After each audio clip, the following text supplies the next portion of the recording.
versus this many Hydras is no contest matchup.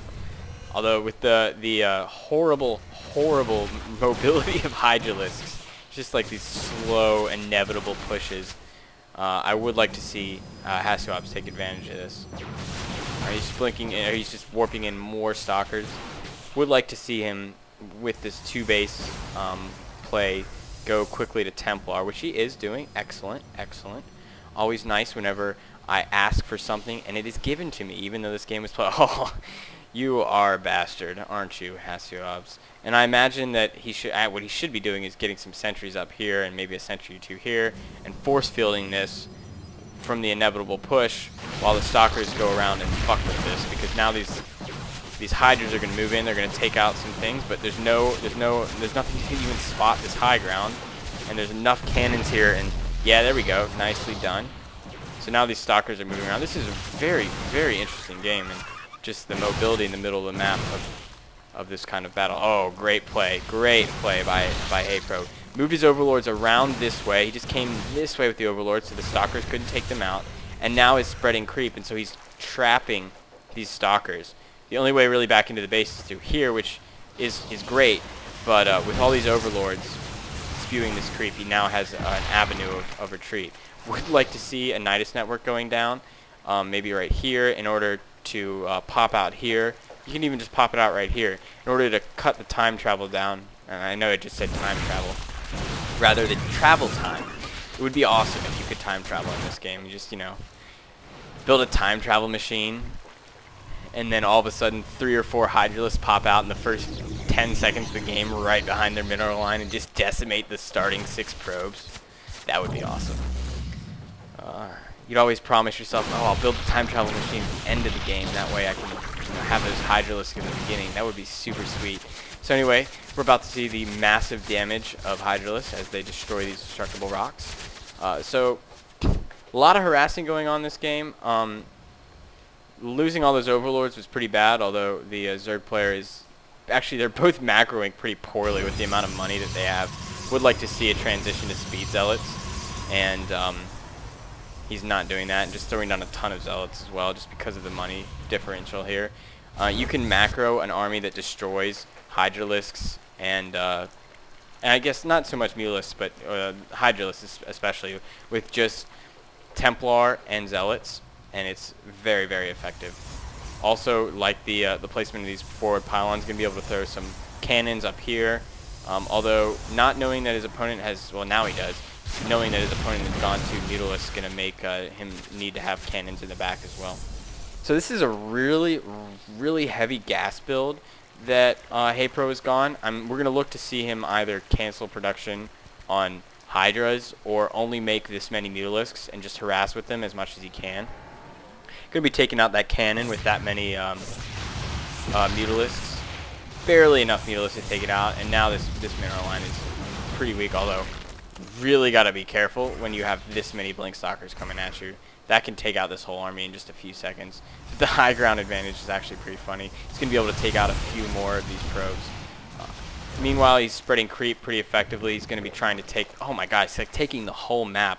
Oh, I feel like he's almost like overextending himself too much. That is a lot of cannons to guard this high yield. He really needs to have a couple cannons. Yeah, he's got one cannon back there.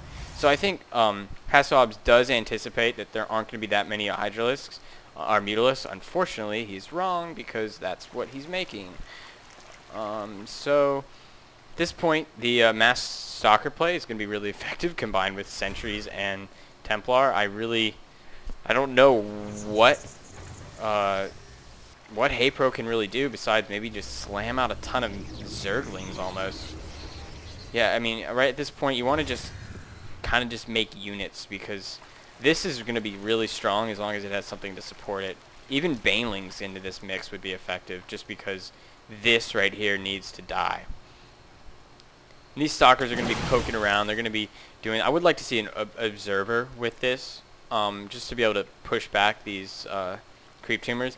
I mean, it's always important to take out creep tumors and stuff, but when you have Blink Stalkers that can really abuse the mobility, and here we go, great little Mutalisk play in the back here, going to take out this, and all these cannons are now worthless.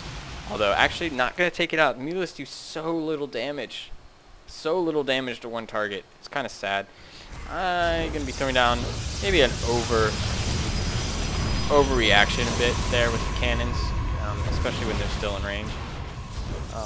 You can, in fact, blink back here, by the way, if you're interested. If you just do the shift blink queue from like right there to that point right there, it's relatively effective. But what I was saying before is you really want to see Hasu take out these creep tumors, because the most important thing, I don't know what, there we go. The most important thing when you're playing a Hydralisk build is to deny the creep expansion, because Hydralisks are about 3 or 4 times more effective on creep as off, because they're so slow off creep. You can just move around them. You can use distance and range to win out. Oh, and we have a nice transition here, getting some Dark Templar out. I need to be more proactive in seeing this stuff. Where is that shrine? Where's the... Oh, there it is. Wow, it is really tucked back there.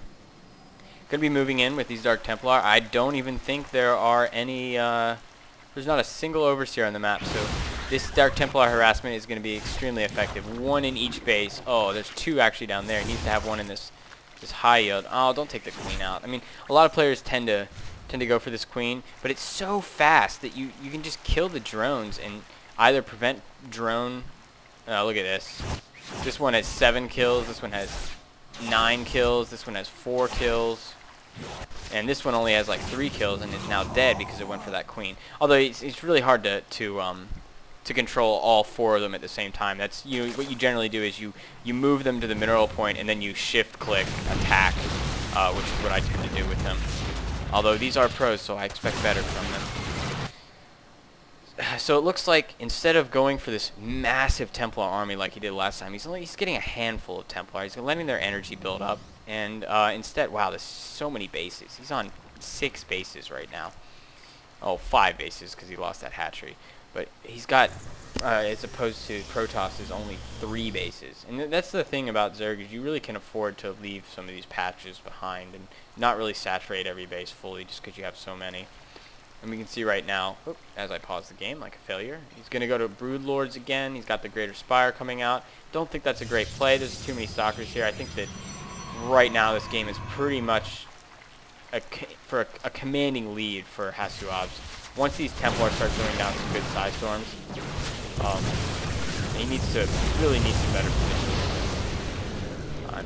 I would honestly not even force build. It doesn't really work all that well against Hydralisks, especially on creep. They're so fast they can get away from being walled in. Also need to be saving these Templar for the Hydralisks, just because Hydras only have 80 health. A full storm I can actually kill a Hydralisk. The Blink Stalkers need to continue to be produced in order to deal with all these Mutalisks. Oh, and this is a nice transition. Going to Roaches. Now, Roaches aren't all that effective against this army just because Stalkers and Masks destroy Roaches. But just getting a touch of Roaches to kind of throw in there to harass is good. Especially when you're on this many bases, you're clearly going to have a fairly large number of... there we go. Oh my goodness. Production shows 46 Zerglings on the way. That's a desperation move. I'm pretty sure that this game is almost over. Because I think I would attribute it to Haypro expanding maybe a little too many times. All the Dark Templar going to be going in and harassing. And these Broodlords are not going to live. These Broodlords are about to get destroyed. Ooh, maybe not, because all these Zerglings just spawned right at this time. And now it's going to be completely overwhelmed by Broodlords plus Zerglings. Wow. What a turn of events. He needs to blink these over and take out these mutas. There we go. Taking out those mutas. Maybe drop a few force fields on himself. That is a lot of Broodlords. I would expect... Oh my gosh. See, this is why Hasu Obs isn't effectively winning this game. He's got too much money. How do you sit on this much money? He needs... Yeah, he's throwing down 2 Stargates. Probably gonna start working on those Void Rays again, because Void Rays with Stalkers late game against Zerg are so effective. Late game, when all your gas gets turned into the Broodlords for the anti-ground units, it really makes transitioning to Void Rays very effective, as well as massing up Stalkers. You can go Void Ray Stalker better than they can go Broodlord plus other anti-air units. You know, just based on the amount of gas required more effectively, as well as long as you get a couple Templar to deal with Hydras on the ground. So right now, the only thing that I think Zerg has going for him is this Broodlord force right at the moment has a kind of weak amount of Hydralisks supporting it. Stalkers can't really blink in right now because they would just be suicidal. Although this is a very effective play. He's going to take out this hatchery, move up the ramp after a blink or two. He's going to blink up the ramp now. Blink up the ramp. There we go. Oh, poor little stalker gets caught behind. Should take out this hatchery as well and then blink away, but I think he's just a little scared of those blue lords. Ooh, he could have done really well by blinking right under them here. He could have taken them out. These stalkers are just missing out on the party. Need to blink these away. I think their blink is... No, not up yet. Losing a lot of stalkers in that fight, although he